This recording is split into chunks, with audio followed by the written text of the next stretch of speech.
इससे election commission भी expose हो रहा है, उसके आरोज भी एक्सपोज हो रहे हैं और सिंध हुकूमत और पीपल्स पार्टी भी एक्सपोज हो रही है।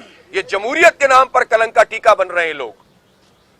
ये इंतखाबात को जाली तरीके से अपनी मर्जी और अपनी राय के मुताबिक ढालने के लिए जो कुछ काम कर रहे हैं, ये जमहूरियत के नाम पर बदनामी का सबब बन रहे हैं, बदनुमा दाग बन रहे हैं।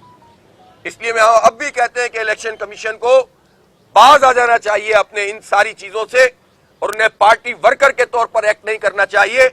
उन्हें आईनी इदारे की पासदारी करनी चाहिए, हक और इंसाफ की बुनियाद पर फैसले जारी करने चाहिए।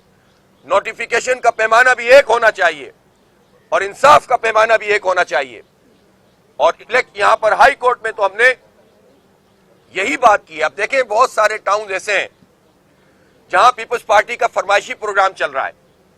चेनेसर टाउन, सईद गनी साहब ये कहते हैं कि चूंकि उनके भाई को उन्होंने मैदान में उतारा है और ऐसा लगता है कि उन्होंने खरीदा हुआ है इस पूरे इलाके को, नाम भी उन्होंने अपनी पसंद का रखा था टाउन का।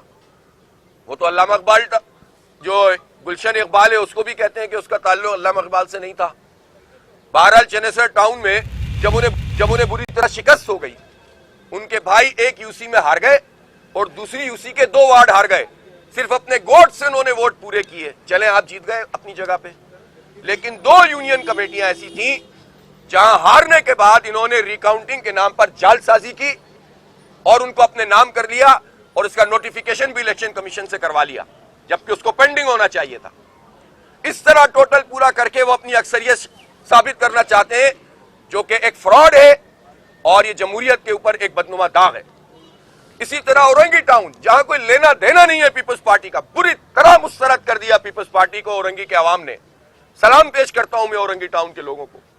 चौथे नंबर पर 500 वोट लेने वाली पार्टी, पहले नंबर पर 7000 लेने वाली पार्टी के मुकाबले में जाली आरओ के जरिए से वो अपने डीआरओ, जिन्होंने वहां पर 4-5 जगहों पे धांधली करवाई है, डीसी हैं, सिविल सर्वेंट के नाम पर धब्बा बने हुए हैं, ये लोग पार्टी वर्कर के तौर पर काम कर रहे हैं। ये ब्यूरोक्रेट्स हैं, ये तो पार्टी वर्कर हैं, ये तो सिविल सर्विसेज के ऊपर भी एक दाग बन जाते हैं। और ये टालपुर साहब उनका काम कर रहे हैं, उनका खेल खेल रहे हैं। 4-5 यूसियों को होल्ड करवा दिया, नंबर तब्दील करवा दिए और फिर एक जगह पे क्या हुआ, एक यूसी 4 है जहां पर इन्होंने, पीटीआई वालों ने क्लेम कर दिया था हमारे, वो क्लेम खत्म हो गया, हम जीत गए, जीते हुए थे पहले से। लेकिन बाद में उन्होंने नोटिफिकेशन जो इशू किया उसमें वाइस चेयरमैन का नतीजा रोक दिया। क्यों? इसलिए कि वाइस चेयरमैन ही टाउन का चेयरमैन बनाएगा। पीपल्स पार्टी का फरमाइशी प्रोग्राम यह है कि चाहे हम 10वें नंबर पे हो, लेकिन औरंगी टाउन हमें चाहिए, सफूरा टाउन हमें चाहिए। हार गए और जाली तरीके से आना चाहते हैं तो गनी साहब, सईद गनी साहब, बिलावल भुट्टो साहब, फरमाइशी प्रोग्राम नहीं चलेगा। जियाला मेयर का ख्वाब पूरा नहीं होगा।